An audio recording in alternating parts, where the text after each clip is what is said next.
Hello friends, Prince GS academy में आपका एक बार फिर स्वागत है। आज हम आरआरबी एनटीपीसी ग्रेजुएट लेवल 2025 जिसका एग्ज़ाम जून 2025 में कुल 47 शिफ्टों में कंडक्ट कराया गया था, उससे संबंधित बायोलॉजी के प्रश्न देखने वाले हैं। मैं आपको बता दूं कि आरआरबी एनटीपीसी ग्रेजुएट लेवल में बायोलॉजी के कुल 55 प्रश्न पूछे गए थे। सभी प्रश्न को इस वीडियो में देखेंगे। इसके पहले मैं बता दूँ कि मैं history, geography, polity, economy, chemistry और फिजिक्स के सभी प्रश्न करा चुका हूँ। तो ये वीडियो इसमें बायोलॉजी के प्रश्न होंगे, उसके बाद कंप्यूटर के प्रश्न और स्टैटिक जीके के माध्यम से आरआरबी एनटीपीसी में पूछे गए सभी प्रश्न को कंप्लीट कर लेंगे। तो चलिए वीडियो शुरू करते हैं। The term complementary in the context of DNA refers to which of the following properties. तो इसका पहले का सही आंसर होगा option number D, hydrogen bonding potential based on base specificity. इसका हिंदी देख लेते हैं कि डीएनए के संदर्भ में पूरक शब्द का अर्थ निम्न में से किस गुण से है। तो इसका सही आंसर होगा ऑप्शन नंबर डी। इसको हिंदी में बोलेंगे आधार विशिष्टता पर आधारित हाइड्रोजन बॉन्डिंग क्षमता।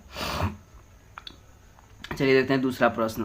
तंत्रिका आवेगों को संचारित करने में अंतर्ग्रंथन प्रभाविता सर्वाधिक महत्वपूर्ण रूप से निम्नलिखित में किसके द्वारा निर्धारित होती है। तो दूसरे का सही आंसर होगा ऑप्शन नंबर सी, तंत्रिप्रेसी की सांद्रता और पोस्ट सिनेप्टिक झिल्ली में ग्राहियों की संख्या। तीसरा प्रश्न, NAD+ जैसे एंजाइम सहायक मुख्य रूप से डैश कार्य करते हैं। तो तीसरे का सही आंसर होगा ऑप्शन नंबर सी, संक्रमण अवस्था को स्थिर सक्रिय ऊर्जा को निम्न करके। चौथा प्रश्न, लिपिड जैव रसायन में असंतृप्त वसा अम्ल कक्ष तापमान पर द्रव अवस्था में क्यों रहते हैं। तो चौथे का सही आंसर होगा ऑप्शन नंबर डी, शीश द्विबंध निकुंज उत्पन्न करते हैं जिससे वांडर वॉल्स अन्योन्य क्रिया कम हो जाती है। पांचवा प्रश्न देखते हैं, गोंड चित्रकला में सतह पर छुट्टी मिट्टी के आलेपन का उद्देश्य क्या है। तो पांचवे का सही आंसर ऑप्शन नंबर सी, चित्रकला बनाने के लिए एक चिकना सफेद आधार बनाना। छठा प्रश्न, ग्लाइको अपघटन में कौन सा एंजाइम फ्रुक्टोज 6 फॉस्फेट की दर सीमांत फॉस्फोरिलन को उत्प्रेरित करता है। तो छठे का सही आंसर होगा ऑप्शन नंबर बी, फॉस्फोफ्रुक्टोकाइनेज 1। सातवां प्रश्न देखते हैं, in February 2025 what was the protein isoform 1N4TAU identified by university of Cologne being explore for. तो सातवां का सही आंसर होगा option number C, treating Alzheimer disease. तो इसका हिंदी देख लेते हैं। फरवरी 2025 में कोलोन विश्वविद्यालय द्वारा पहचाने गए प्रोटीन आइसोफॉर्म 1N4R-TAU की खोज किस उद्देश्य के लिए की जा रही थी। तो अल्जाइमर रोग उपचार के लिए। इसका सही आंसर ऑप्शन सी होगा। आठवां प्रश्न देखते हैं, व्हाट डिफाइन कंजॉइंट वेस्क्यूल बंडल। तो आठवें का हिंदी देख लेते हैं, संयुक्त वाहिनी बंडल को क्या परिभाषित करता है। तो आठवें का सही आंसर हो जाएगा option number B, xylem and phloem present on the same radius. इसका हिंदी हो जाएगा जाइलम और फ्लोएम एक ही त्रिज्या पर उपस्थित होते हैं। नौवां प्रश्न देखते हैं, कुछ प्रश्न को इंग्लिश में ही पूछ दिया गया है। देखते हैं नौवां प्रश्न, cardiomyocytes rely heavily on which mechanism to maintain their membrane potential ensure proper construction. तो इसका हिंदी देख लेते हैं, कार्डियोमायोसाइट्स अपनी झिल्ली क्षमता को बनाए रखने और उचित संकुचन सुनिश्चित करने के लिए मुख्य रूप से किस तंत्र पर निर्भर होती है। तो नौवें का सही आंसर हो जाएगा option number B, a combination of voltage gated ion channels and active ion pumps. तो वोल्टेज आयन चैनल और सक्रिय आयन पंपों का संयोजन पर आधारित रहती है। देखते हैं 10वां प्रश्न, कौन सा साइटोस्केलेटल प्रोटीन तंतुओं का मुख्य घटक है जो बड़े अक्षतंतुओं की क्षमता और अखंडता को बनाए रखने में मदद करता है। तो 10वें का सही आंसर हो जाएगा option number B, neurofilament protein. 11वां प्रश्न, कौन सा जीवाणु जनित रोग विशेष रूप से सीरम संबंधी विधि द्वारा संतुष्ट किया जाता है। 11 का सही answer option number D, typhoid. 12वां प्रश्न, प्लाज्मोडियम का कौन सा अद्वितीय गुणधर्म मलेरिया को आवधिक ज्वर वाला एक चक्रीय रोग बनाता है। तो 12वें का सही आंसर होगा ऑप्शन नंबर बी, RBC संविदार और प्रत्येक कुछ दिनों में आविष्मोचन। देखते हैं 13वां प्रश्न, प्लाज्मोडियम के जीवन चक्र में कौन सी प्रमुख घटना लाल रक्त कोशिकाओं के संविदा संविदारण का कारण बनती है? तो 13वें का सही आंसर होगा ऑप्शन नंबर बी, आरबीसी के अंदर खंडजाणुओं की परिपक्वता और गुणन। 15वां प्रश्न, डीएनए आरएनए के बारे में निम्नलिखित में कौन सा कथन सत्य है? तो 14वां प्रश्न, 14वां का सही आंसर होगा ऑप्शन नंबर बी, आरएनए उत्प्रेरक कार्यों सहित कई कार्य करता है। 15वां प्रश्न, फॉस्फोडाइएस्टर आबंध की कौन सी विशेषता डीएनए अणु के समग्र ऋणात्मक आवेश में सबसे अधिक योगदान देती है? तो 15 का सही answer option number B, phosphate वर्ग के आयनीय ऑक्सीजन परमाणु। देखते हैं 16वां प्रश्न, डीएनए में मानक क्षारक युग्मन किस प्रकार के आबंधन के कारण होता है? तो 16वां का सही answer option number C, hydrogen आबंधन। 17वां प्रश्न, अग्न्याशय की द्वीपिका कोशिकाओं में कौन सी कोशिका प्रकार उस हार्मोन का स्राव करती है जो मुख्य रूप से रक्त शर्करा के स्तर में वृद्धि करता है? तो 17 का सही आंसर ऑप्शन नंबर ए, अल्फा कोशिकाएं। 18वां प्रश्न, एंजाइम क्रिया में के प्रेरित फिट मॉडल के अनुसार क्रियाबंध डैश होता है? तो 18वें का सही आंसर हो जाएगा ऑप्शन नंबर बी, एक संरूपीय परिवर्तन को प्रेरित करता है जो उत्प्रेरण के लिए सक्रिय स्थल को अनुकूलित करता है। 19वां प्रश्न देखते हैं। 19वां, द माइकलिस मेनन constant of an enzyme is defined as.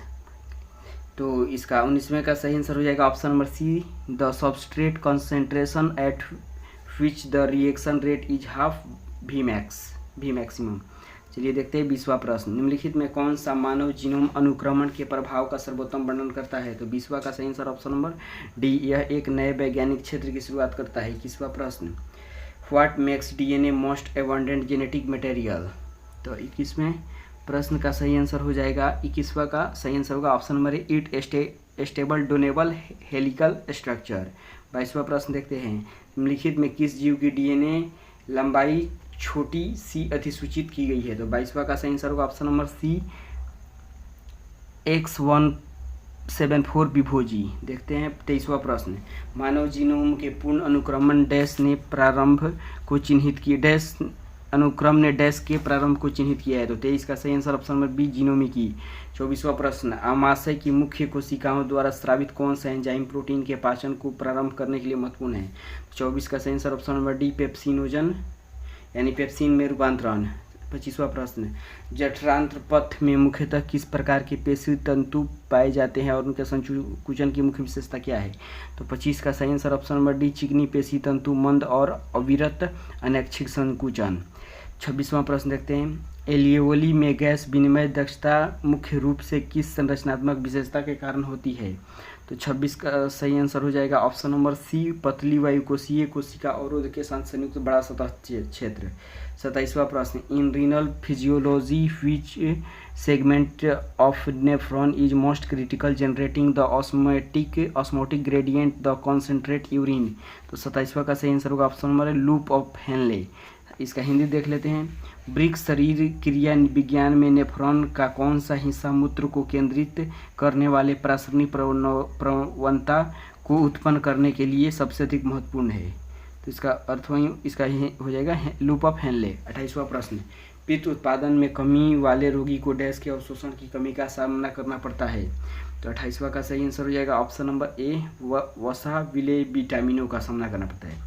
29वां प्रश्न, हृदय चालन तंत्र में किस संरचना को प्रत्येक हृदय स्पंदन को प्रारंभ करने के लिए उत्तरदायी पेसमेकर के रूप में मान्यता है? तो 29 का सही आंसर होगा ऑप्शन नंबर सी, कोट्रालिंद नोड। 30वां प्रश्न, प्रतिस्याय को कदाचित ही निचले श्वसन पथ का संक्रमण क्यों माना जाता है? तो 30वें का सही answer option number C, rhinovirus केवल ऊपरी श्वसन पथ को संक्रमित करता है। 31वां प्रश्न देखते हैं, निम्न में कौन सा जीव स्वपोषी और विषमपोषी मोड दोनों प्रकार के पोषण प्रदर्शित करता है? तो 31 का सही answer option number C, euglena. 32वां प्रश्न, डीऑक्सीराइबोन्यूक्लियोटाइड्स एक लंबे बहुलक के रूप में डीएनए का उल्लेख किस संरचनात्मक विशेषता को दर्शाता है? तो 32 का सही आंसर होगा ऑप्शन नंबर ए, एक शर्करा फॉस्फेट आधार और नाइट्रोजनी क्षारों से बना है।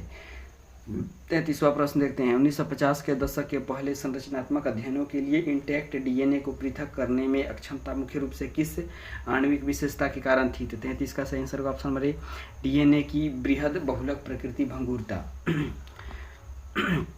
34वां प्रश्न, डीएनए पॉलीमरेज डीएनए प्रतिकृति और न्यूक्लियोटाइड के योजन को उत्प्रेरित करता है, इसका मुख्य कार्य क्या है। 34 का सही आंसर होगा ऑप्शन नंबर ए, टेम्पलेट के पूरक और डीएनए रज्जु को संश्लेषित करना है। परिधीय तंत्रिका में अभिवाही तंत्रिका किस निम्नलिखित में किसके लिए उत्तरदायी है। तो 35 का सही आंसर ऑप्शन नंबर सी, ग्राहियों से तंत्रिका केंद्रीय तंत्रिका तंत्र तक संवेदी सूचना प्रेषित करना। 36वां प्रश्न, संतुलित आहार के संबंध में कौन सा कथन सत्य है। तो 36 का सही आंसर होगा ऑप्शन नंबर ए, इनमें सभी पोषक तत्व उचित अनुपात में होते हैं। 37वां प्रश्न देखते हैं, मानव के संतुलित आहार में रुक्षांश को शामिल करने का प्राथमिक उद्देश्य क्या है। 37 का सही आंसर ऑप्शन बी, यह पाचन में सहायक होता है और कब्ज को रोकता है। 38वां प्रश्न, भारत में 10,000 से कम और 10,000 से कम और 5,000 से अधिक आबादी वाले शहर को किस श्रेणी के अंतर्गत वर्गीकृत किया गया है। तो 38 का सही आंसर ऑप्शन नंबर बी, श्रेणी 5 में।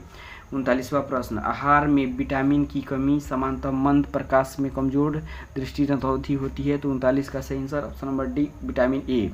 किस पोषक तत्व की कमी का रक्त ऑक्सीजन वाही क्षमता की कमी से सीधा संबंध है। तो 40 का सही आंसर हो जाएगा option number C, iron. 41 number प्रश्न देखते हैं, a new mutation allows plasmodium falciparum to exit the liver without maturing into merozoites, what would be immediate consequence. तो 41 नंबर प्रश्न, इसका हिंदी देख लेते हैं। एक नया उत्परिवर्तन प्लाज्मोडियम फॉल्सिफेरम को मेजोराइड में विकसित हुए बिना लीवर से बाहर निकलने की अनुमति देता है, इसका तत्काल परिणाम क्या होगा। तो 41 का सही आंसर हो जाएगा option number B, absence of RBC rupture and reduce clinical symptoms. तो आरबीसी के फटने की अनुपस्थिति और कम नैदानिक लक्षण होगा इसके कारण। देखते हैं 42 नंबर प्रश्न, पौधे की जड़ में कौन सा संरचनात्मक प्रक्रियात्मक निर्गम गैस विनिमय में बाधा उत्पन्न करेगा लेकिन जल अवशोषण पर महत्वपूर्ण प्रभाव नहीं डालेगा। तो 42 का सही आंसर हो जाएगा ऑप्शन नंबर पी, वायु अंगों में वितरित रंध्रीय तंत्र। 43वां प्रश्न देखते हैं, तने पर विचरित त्वचा रोमों के संबंध में निम्नलिखित में कौन सा कथन सही है। तो 43 का सही आंसर ऑप्शन नंबर ए, बहुकोशिकीय होते हैं और स्रावी हो सकते हैं। 44वां प्रश्न, गौड़ कोशिकाओं का कार्य क्या है। तो इसका सही आंसर होगा ऑप्शन नंबर ए, रंध्रीय संबंधी कार्य में द्वार कोशिकाओं का समर्थन। देखते हैं 45 नंबर प्रश्न, एमिनो अम्ल में कौन से क्रियात्मक समूह सीधे पेप्टाइड आबंध बनाने में शामिल होते हैं। तो 45 का सही answer option number D, carboxyl और एमिनो समूह। 46वां प्रश्न, तेल और वसा युक्त खाद्य पदार्थों को नाइट्रोजन से प्रावधान किया जाता है क्योंकि यह। तो 45 का सही आंसर 46 का सही आंसर होगा ऑप्शन नंबर ए, पैकेजिंग से ऑक्सीजन को हटाता है। 47वां प्रश्न, निम्नलिखित में कौन सा कोशिकाओं में आरएनए अणुओं की कार्यात्मक विविधता को सर्वोत्तम रूप से व्यक्त करता है। तो 47 का सही आंसर ऑप्शन नंबर डी, अनुकूल संरचनात्मक और उत्प्रेरक अणुओं के रूप में कार्य करने की उनकी क्षमता। देखते हैं 48 नंबर प्रश्न, निम्नलिखित में कौन सा कथन सर्वोत्तम ढंग से यह व्यक्त करता है कि आरएनए में थाइमिन के स्थान पर यूरेसिल का उपयोग किया जाता है। तो 48 का सही answer option number D, uracil का संश्लेषण ऊर्जा की दृष्टि से सस्ता है। किसी व्यक्ति के में पित्त वाहिनी का अवरुद्ध होना संभवतः किस विटामिन की कमी से होता है। तो 49 का सही आंसर होगा option number D, vitamin B12। 50वां प्रश्न, why is the discovery of penicillin considered revolutionary in medicine. तो इसका हिंदी में बोलेंगे कि पेनिसिलिन की खोज को चिकित्सा के क्षेत्र में क्रांतिकारी क्यों माना जाता है। तो 50वां का सही आंसर हो जाएगा option number C, it begins antibiotic era. तो इससे एंटीबायोटिक युग की शुरुआत हुई। 51वां प्रश्न, 1929 में पेनिसिलिन कवक के जीवाणुओं के गुणों की किसने खोज की थी। तो 51 का सही आंसर होगा, बहुत ही वायरल प्रश्न है, अलेक्जेंडर फ्लेमिंग ने की थी। थार रेगिस्तान के मैदानों में सामान्यतः कौन सा पेड़ पाया जाता है। तो 52 का सही आंसर होगा ऑप्शन नंबर डी, खेजड़ी का पेड़। देखते हैं 53 नंबर प्रश्न, कौन सी रसोई प्रक्रिया प्रासरण का उदाहरण है। तो 53 का सही आंसर ऑप्शन नंबर सी, सांद्रित लवण विलयन में कच्चे आम डालना। देखते हैं 54 नंबर प्रश्न, साल्वारसन की खोज में चिकित्सा में नोबेल पुरस्कार प्रदान किया गया था। तो 54 का सही आंसर ऑप्शन नंबर है 1908 में। पेनिसिलिन की खोज का प्रमुख प्रभाव क्या था। तो 55 का सही answer option number C, bacterial संक्रमण के विरुद्ध पहली प्रभावी एंटीबायोटिक। तो इस तरीके से ये सभी 55 प्रश्न कंप्लीट होते हैं। यदि आपको वीडियो अच्छा लगे तो लाइक और शेयर कीजिए, चैनल को सब्सक्राइब कीजिए। चलिए जल्द ही मिलते हैं नेक्स्ट वीडियो में, तब तक के लिए धन्यवाद।